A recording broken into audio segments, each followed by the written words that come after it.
ત્યારે વડોદરામાં ફરી એકવાર નકલી જન્મ પ્રમાણપત્ર પકડાયું છે. તો સમાચાર વડોદરાથી સામે આવી રહ્યા છે, જેમાં નકલી જન્મ પ્રમાણપત્ર પકડાયું છે. આધાર કાર્ડ બનાવવા જતા નકલી જન્મ પ્રમાણપત્ર પકડાયું છે. આસિસ્ટન્ટ પ્રિન્સિપલ કમિશનરે આ કૌભાંડ ઝડપી પાડ્યું છે. ત્યારે માંજલપુરના અલ્વાનાકા ખાતે આ નકલી પ્રમાણપત્ર બનાવાયું હતું. પાસવાન મુન્ના નામના ઈસમે આ નકલી જન્મ પ્રમાણપત્ર બનાવ્યું હતું. ઈસમે પોતાની દીકરીનું નકલી જન્મ પ્રમાણપત્ર બનાવ્યું હતું. ₹500 એજન્ટ પાસેથી નકલી જન્મ પ્રમાણપત્ર બનાવવામાં આવ્યું હતું. શહેરમાં માત્ર 15 દિવસના ગાળામાં બીજી વખત નકલી જન્મ પ્રમાણપત્રનો દાખલો આધાર કાર્ડ બનાવવામાં ઉપયોગમાં લેવામાં આવ્યો હોય તેવી ઘટના સામે આવી છે. અલબત્ત પાલિકાના જાગૃત અધિકારી દ્વારા સમગ્ર મામલે તલસ્પર્શી તપાસ પણ હાથ ધરવામાં આવે છે, પરંતુ ટૂંકા ગાળામાં આ પ્રકારની ઘટનાને લઈને પાલિકાના સત્તાધીશો અને પાલિકાના પદાધિકારીઓમાં ચોક્કસથી એક ધબધબાટનો તપાસનો વિષય બન્યો છે. ત્યારે આપણી સાથે આસિસ્ટન્ટ મ્યુનિસિપલ કમિશનર જોશી સાહેબ છે, તેમની સાથે વાત કરીશું. સર, જે રીતે આખી આ ઘટના સામે આવી છે, આપ પણ તાત્કાલિક ઘટના બન્યા બાદ સ્થળ પર પહોંચ્યા હતા, જવાબદાર લોકો સાથે આપણે વાત પણ કરી હતી. શું છે સમગ્ર મામલો અને શું કહીશો સમગ્ર વિગતને લઈને?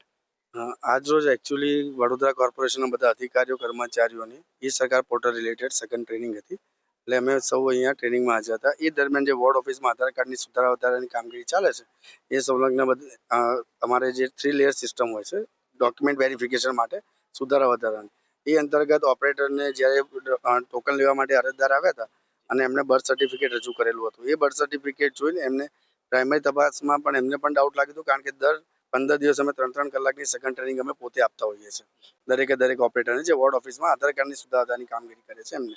તો એમણે અમે જે 3 લેયરનું ટેસ્ટિંગ વેરિફિકેશન રાખેલું છે, એ વેરિફિકેશન અંતર્ગત એમણે પહેલાં જે જન્મનો દાખલો હતો એનો ફોટો પાડી અમારા વોટ્સઅપ ગ્રુપમાં મૂક્યો.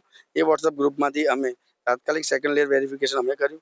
અમને ડાઉટ લાગ્યો એટલે અમે તરત જ HOD જે બર્થન ડિપાર્ટમેન્ટના છે એમને એ વોટ્સઅપ ફોરવર્ડ કર્યું, એમને જાણ કરી, ટેલિફોનિક એમને સંપર્ક કર્યો. તરત જ એમને ક્વિક રિસ્પોન્સ આપીને અમને જણાવ્યું કે સર આ ફ્રોડ જ છે. ઓન ધ સ્પોટ અમે સેકન્ડ લેયરની અંદર પછી થર્ડ લેયર પર જતા રહ્યા, ત્યાં નીચે QR કોડ આવે છે. QR કોડ ઉપર ક્લિક કરતા અમને ખ્યાલ આવ્યો, સ્કેન કરતા ખ્યાલ આવી ગયો કે એમાં કોઈ માહિતી ના, એટલે ફ્રોડ જ છે. બીજું કે જે જન્મ મરણનું જે દાખલો જે છે, જન્મનો જે દાખલો છે એ કોર્પોરેશન સંલગ્ન બનાવેલો હતો, વડોદરા મ્યુનિસિપલ કોર્પોરેશન ટાઇટલ મારેલું હતું. હવે વડોદરા મ્યુનિસિપલ કોર્પોરેશન હસ્તકના જે જન્મના દાખલા છે એનું ફોર્મેટ પ્રીફિક્સ છે, એમાં કોઈ પણ પ્રકારનું કોઈ જગ્યાએ એડિટેબલ નથી.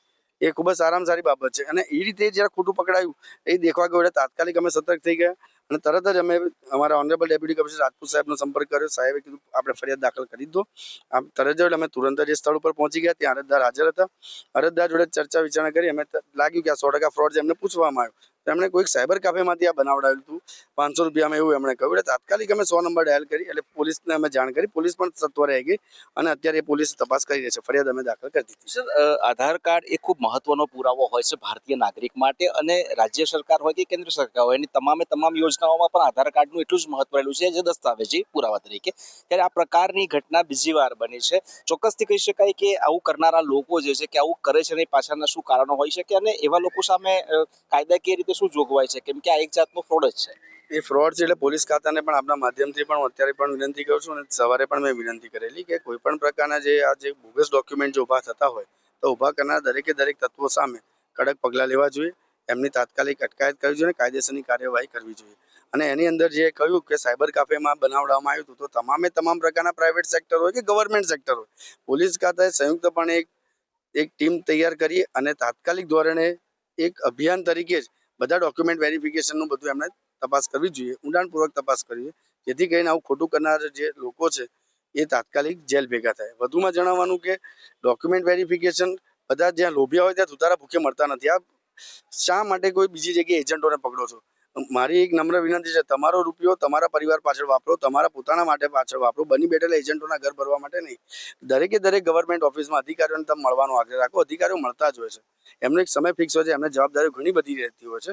એટલે ઘણી વખત એવું બની શકે કોઈ વખત આપ ગયા હોય, મિટિંગમાં અવેલેબલ હોય ના હોય, પરંતુ આપ અધિકારીને મળવાનો આગ્રહ રાખો. એની જગ્યાએ કોઈ એજન્ટને મળવા ન કરતા, તો તમને એક સાચી માર્ગદર્શિકા મળશે, સાચી માહિતી મળશે, અને આપને કોઈ પણ પ્રકારના આવા કથિત કૌભાંડના આરોપી તરીકે આપને રજૂ થવાનો વારો ના આવે.